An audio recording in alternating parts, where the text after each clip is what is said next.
नमस्कार के भारती। आपके सामने एक ऐसे विषय पर बात कर रहा हूँ जिसका आजकल बहुत ज़्यादा चर्चा है, और ये चर्चा है एक नई बीमारी जो सारी दुनिया में फैल रही है, और पता नहीं वो कब भारत के अंदर आ जाएगी, कह नहीं सकते। जैसे कोरोना जो था पहले चाइना में था, और चाइना के बाद में फिर वो एक पेंडेमिक बन गया, और पेंडेमिक बनने के बाद में ये बीमारी जो थी सारे विश्व में फैल गई। तो इसी तरह से एक और बीमारी है जो कि एक वायरल बीमारी है, और इस बीमारी को कहते हैं मंकी पॉक्स।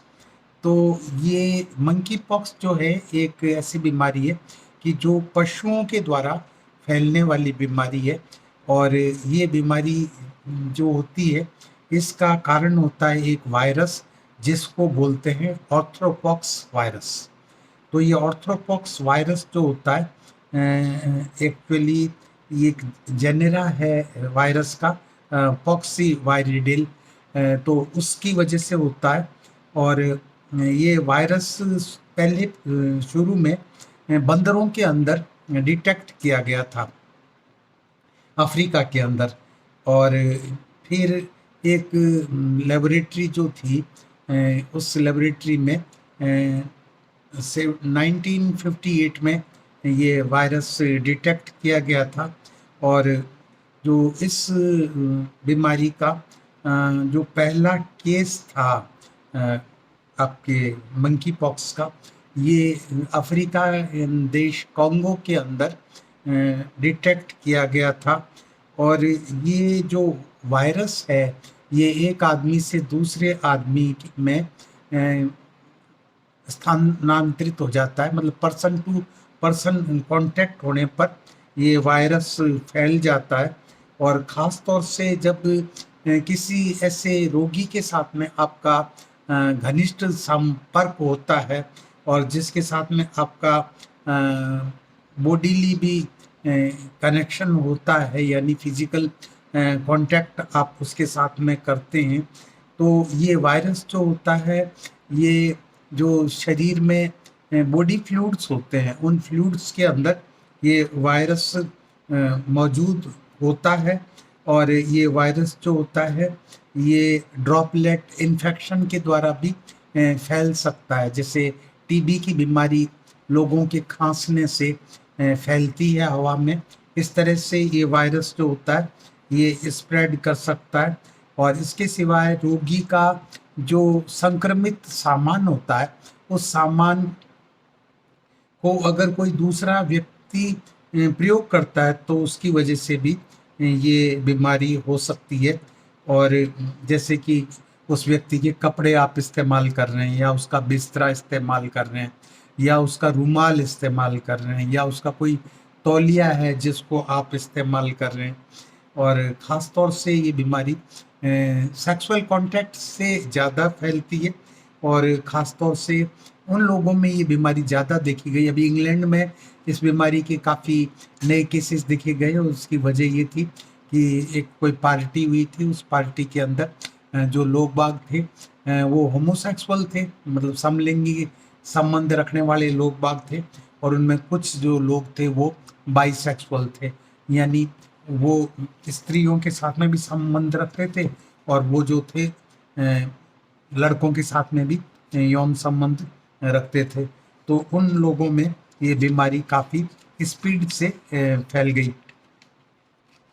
तो ये जो बीमारी है, इस बीमारी का जो वायरस होता है ये एक्चुअली आप जब आप जानते हैं अफ्रीकन कंट्रीज़ के अंदर बंदरों का मांस खाते हैं, और ये बंदरों का मांस जो होता है जंगलों में बंदरों का शिकार किया जाता है, उसके बाद में फिर उसका मीट जो होता है वो लेकर के और गाँवों में और गलियों में लोग बाग बेचते हैं।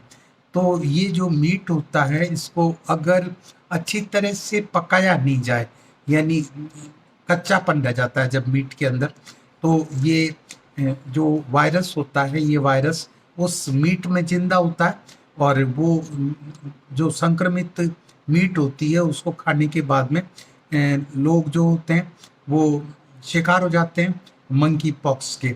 लेकिन खुशी की बात ये है कि ये जो बीमारी है ये शुरू होती है और फिर अपने आप ही समाप्त हो जाती है।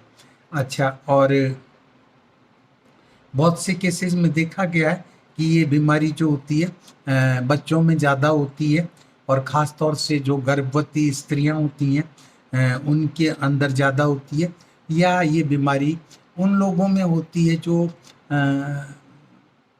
रोग प्रतिरोध क्षमता हो चुके होते हैं, यानी उनकी जो इम्यून रिस्पॉन्स होती है वो समाप्त हो जाती है। और ये जो वायरस है ये दो तरह का वायरस होता है। एक तो ये वायरस अफ्रीकन टाइप का होता है और दूसरा जो होता है वो कॉन्गो टाइप का होता है। और अधिकतर जो वायरस होता है ये अफ्रीकन क्लेन का ज़्यादा होता है जिनसे इन्फेक्शन फैलता है। और ये जो कॉन्गो जो इसकी स्पीसीज है वायरस की वो ज़्यादा सीरियस होती है, और ये जो बीमारी है ज़्यादा तेज़ी से फैलती रहती है।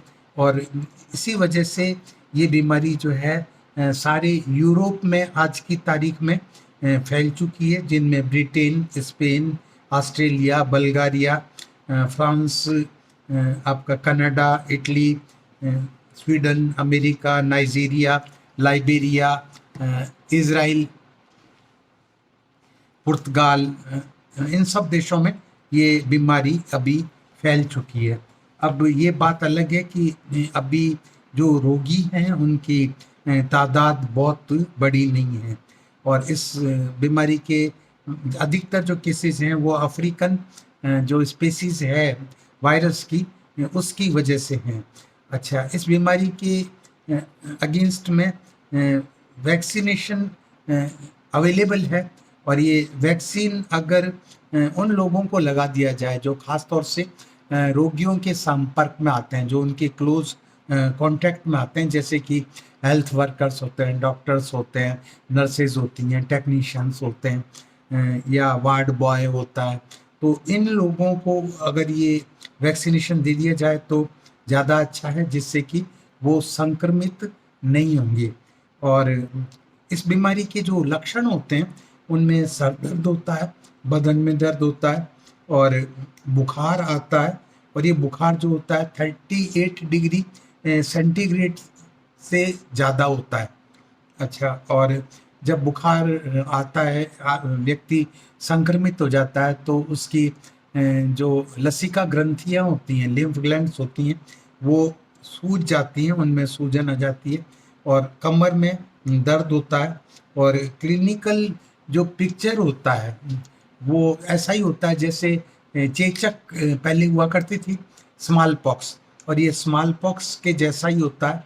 और जो व्यक्ति होता है उसके शरीर पर पहले लाल रंग के चकत्ते पड़ते हैं जिसको रैश बोलते हैं।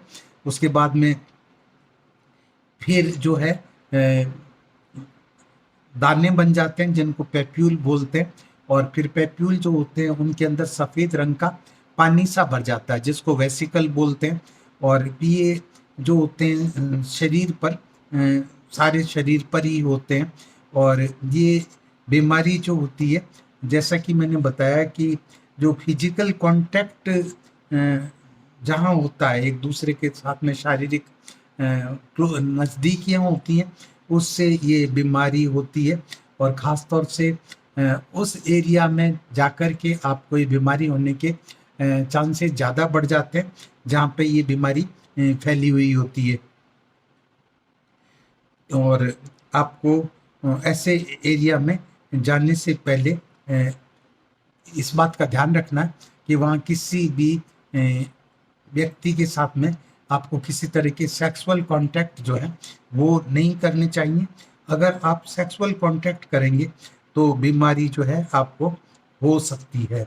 अच्छा, इसका जो इंक्यूबेशन पीरियड होता है, उद्भवन काल जो होता है, वो करीब 21 दिन का होता है, और 21 दिन के बाद में इसके जो लक्षण होते हैं वो प्रकट हो जाते हैं। और इस बीमारी के विषय में मैं सबसे ज़रूरी बात आपसे कहूँगा कि जिन व्यक्तियों को वैक्सीनेशन हो चुका है चेचक के अगेंस्ट में, स्मॉल पॉक्स के विरुद्ध जो है, जिनको वैक्सीनेशन हो चुका है उन लोगों को ये बीमारी नहीं होती है। तो हमारी जो जनरेशन थी उसमें सभी को स्मॉल पॉक्स वैक्सीनेशन हो गया था, तो हम जैसे लोग हैं उनको रिस्क नहीं है इस वायरस के इन्फेक्शन की। और ख़ास तौर से एक चीज़ कहने लायक है कि इस बीमारी से अभी तक कोई मृत्यु जो है वो हुई है, ऐसा रिकॉर्ड नहीं किया गया है।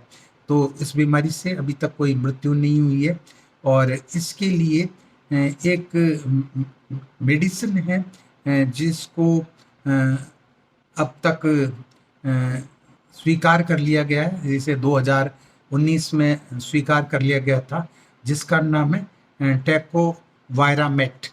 तो टेकोवायरामेट जो है वो दवा है जो इसके उपचार के लिए इस्तेमाल की जाती है। और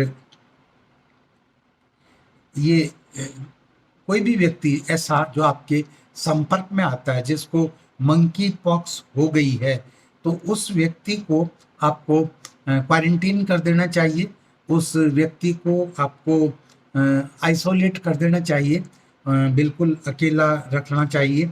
और उसके जो लीजन्स हैं यानी शरीर पे जो घाव है वो सूख गए हैं और उनके ऊपर से स्कैब्स यानी छिलके उतर रहे हैं जहाँ पे पहले पैप्यूल पस्ट्यूल हुए थे।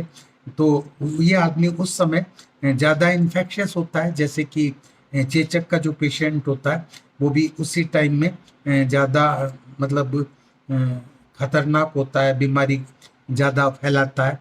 और ये जो कंडीशन है, इस कंडीशन के अंदर जब ये स्कैब्स झड़ रहे होते हैं उस टाइम में भी शरीर में दर्द होता है और रोगी कंफर्ट महसूस नहीं करता। अच्छा, अब ये जो बीमारी है, इस बीमारी के केसेस का सर्विलेंस करना बहुत ज़रूरी है क्योंकि उसके बिना आप पता नहीं लगा पाएंगे कि ये बीमारी आपके समाज में कितनी गहरी पैठ कर चुकी है। और ख़ास तौर से जो इन्फेक्टेड लोग हैं उन की जो है कॉन्टैक्ट ट्रेसिंग करना ज़रूरी है, जिससे पता लगे कि ये किन लोगों के संपर्क में अब तक आए थे और जो है कौन से और लोग जो हैं वो इन्फेक्टेड हो चुके हैं। ऐसे पेशेंट के साथ में अगर आप काम करते हैं तो आपको पीपीई किट का इस्तेमाल करना चाहिए, आपको मास्क का प्रयोग करना चाहिए, आपको ग्लव्स का प्रयोग करना चाहिए, आपको जो है अपना खुद का बचाव करना बहुत ज़रूरी है।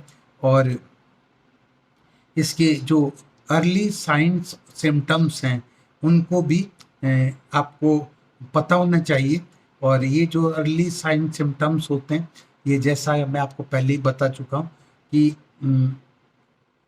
रेस्पिरेटरी प्रॉब्लम्स भी हो सकती हैं, इसके अंदर जो है सांस लेने में दिक्कत हो सकती है।